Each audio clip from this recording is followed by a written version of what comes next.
Hey everybody, this is Zach with Strongbox Games. We are back with our Designer Diary video number 3. Before we get into some questions that were asked on our Facebook community group a couple days ago, I want to make a couple of announcements. The first one is that we're going to be going to Kickstarter on Tuesday, July 12th. That's a little over a month away, and if you haven't already, click the link in the comments below to follow us on Kickstarter and get notified on launch.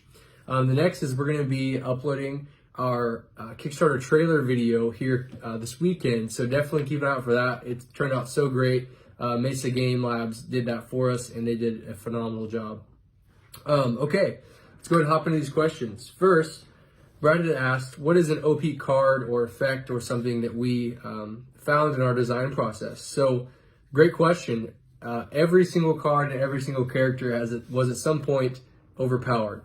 And so what we had to do and how we found these things is that just through playing, we would play games, we would play with people who have never played before. That was some of our best feedback that we would get. We'd be able to tell, okay, where are these issues coming from? So one in particular that came to mind when I was thinking back on an overpowered character or effect is from Gray the Nomad.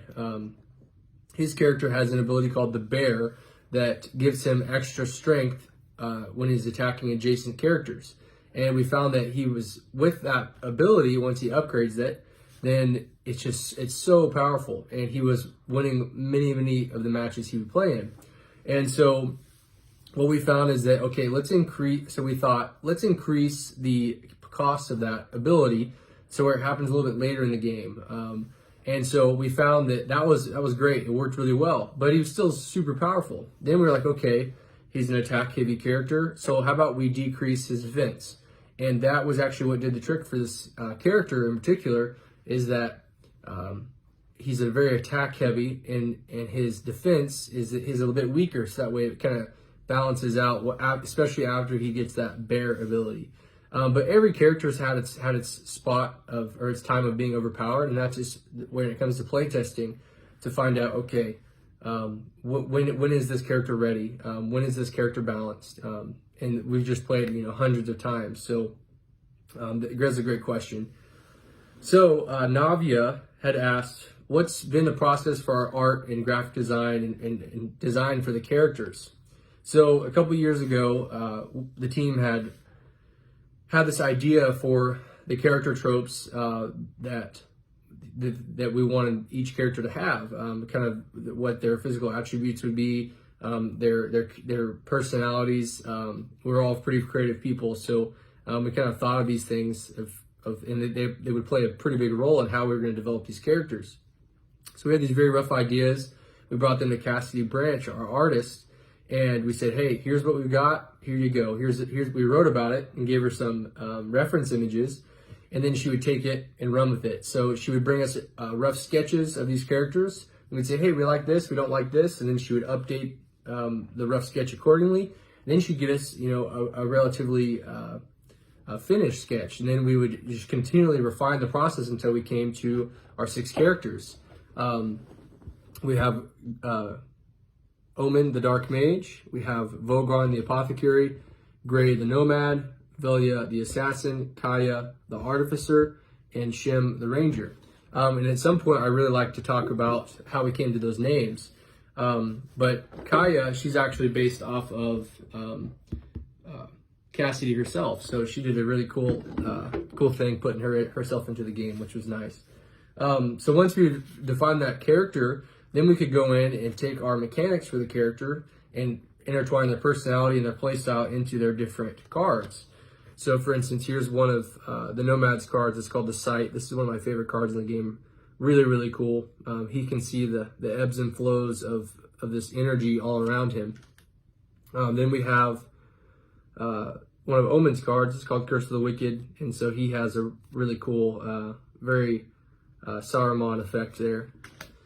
Then we have Channel Lightning, which is from Kaya the Artificer's deck. Really cool card that actually does some damage to her because she's, channeling so much energy, which is really cool. But that's been our process for defining the characters. Then Jack had asked in our group is, okay, how do we get the sculpts? Which are, when he refers to sculpts, these are the 3D sculptures that are done, and we were done by a couple different artists that we had found over Facebook actually, and they did a phenomenal job. And so we would take these initial ideas, and we'd give them all the assets, and we'd tell them about the pose that we would want, and then they were able to take those assets of just 2D and turn it into 3D, which was really, really cool.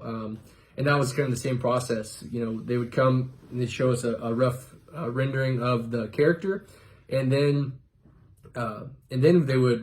we'd say, hey, let's change this a little bit. Let's maybe move the arm some, and they would give us feedback too. So like, and then they're like, well, maybe the arm, if it's sticking out too much, then it might break off. So we need to make it a little bit closer. So that was a really cool process when it came to making these 3D models.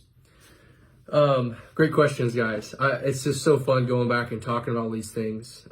Lastly, Jacob asked, when did we know the game was done or ready to be brought to Kickstarter? And it really ties back into Brad's question, is the OP mechanics or overpowered mechanics and cards and characters. So when we found out it was ready is whenever each character could beat every other character. And it's very true. Every character has beaten every other character. So that way we know that it's generally ready to, it's balanced enough to, okay, let's take the next steps. Now, when it comes to any amount of creative process, you could work on anything for as long as you possibly wanted to work on it. Because there's always something that the creator of whatever media it is, whatever medium it is, they could find something they want to change. And we decided that, okay, the game is balanced enough. We're about 80-90% done. Let's move forward to Kickstarter. And that's what's cool about Kickstarter, is that it doesn't have to be completely ready. Like there's a ribbon on top. It doesn't have to be that way, but it does have to be ready enough to where you can say, hey, this is what we've got, and people will take interest. And that's the case for our game. We've put so much time into. It's probably closer to 90+% ready. Now, at this point, we're just doing very small changes if we need to. So let's say after a playtest, there might be one stat on a card that might be a little bit too powerful. So we change it by 1 degree. So it's just such small changes we're making now as compared to when we were doing this a year ago. You know, we'd have to make these big, grandiose changes. And so, Jacob, that's a great question. It's also a really hard question because, you know, you could spend as much time as you wanted on it. I think if you look at Da Vinci, he painted the Mona Lisa for years. But not saying this is the Mona Lisa, but it's been our passion project, and it's been something we really love and want to bring to the table. So we're so thankful for our community in helping us with these videos and helping us along this process. Without people playing, without people giving their ideas and their support, we really could not do this. And we're just so thankful for everybody. If you have any ideas or things you want us to talk on in these videos, I would love to chat with you about it. Leave a comment below. I'm also going to make some more promptings for threads for posts in the future. I definitely want to talk on how we got the names of our characters because they're kind of some different names, and I'd really love to talk on that. But anyways, if you haven't already, please follow us on our pre-launch page on Kickstarter, and that way we can gain some traction on that route. Also, keep an eye out for our Kickstarter trailer video. We're so excited, guys. Thanks again. I hope you have an awesome day, and we'll talk soon.